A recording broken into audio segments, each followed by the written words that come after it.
Ma kana Allahu liyadhara al-mu'minina ala ma antum alaih hatta yamizal khabitha min at-tayyib, sehingga dapat dibezakan yang mana baik, yang mana buruk, yang mana mukmin, yang mana munafik. Kemudian wa ma kana Allahu liyutli'akum 'alal ghaib.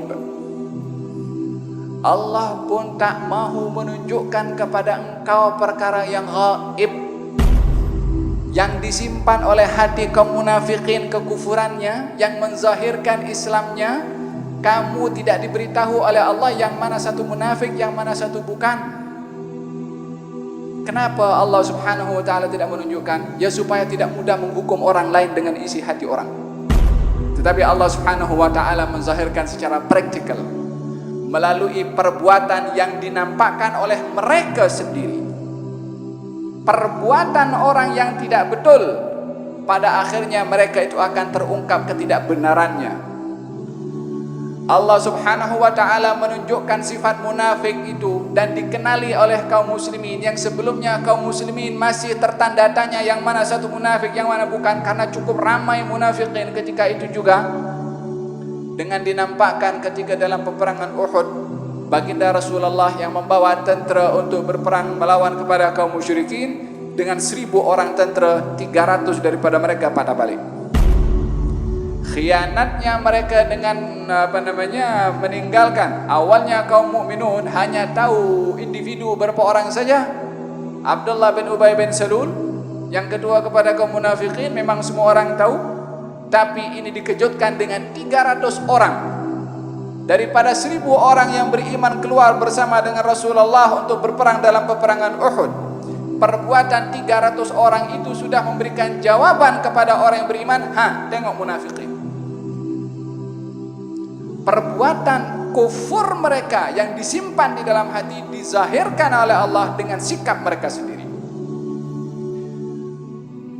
Agar supaya kita sebagai orang yang beriman juga tidak mudah untuk menghukum orang lain dengan apa yang disimpan di dalam hatinya, karena Allah subhanahu wa ta'ala tidak mengajarkan kepada kita menghukum orang lain dengan apa yang disimpan di dalam hati orang itu.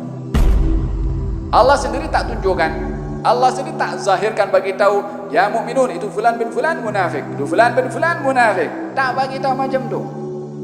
Sebab supaya kita tidak mudah untuk menghukum orang lain dengan apa yang disimpan di dalam hati orang itu. Yang berhak menghukum isi hati adalah Allah subhanahu wa ta'ala.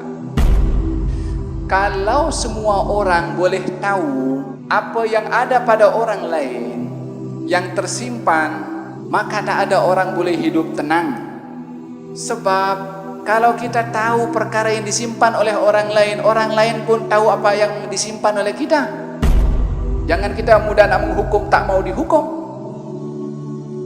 Fulan tu bahaya tu, fulan begini. Kalau orang lain tahu kita juga sama juga. Macam mana kita akan hidup selesa bila mana kita tahu perkara itu, perkara yang buruk yang ada di dalam diketahui juga oleh orang lain. Ditutupnya perkara-perkara yang disimpan dan tidak ditunjukkan oleh Allah, nikmat dari Allah subhanahu wa ta'ala kepada kita. Kalau segala perkara yang gaib dizahirkan oleh Allah subhanahu wa ta'ala, kita tahu kita dalam hidup ni 10 tahun, 15 tahun kita hidup seronok, lepas itu dapat musibah yang tapi masih 15 tahun akan datang. Karena itu perkara gaib dan kita tahu, macam mana kita boleh seronok dalam hidup sementara kita menuju kepada musibah yang ada di depan itu. Rahasia Allah dengan tidak menunjukkan perkara yang gaib untuk kita dan untuk orang lain, nikmat yang Allah berikan kepada manusia.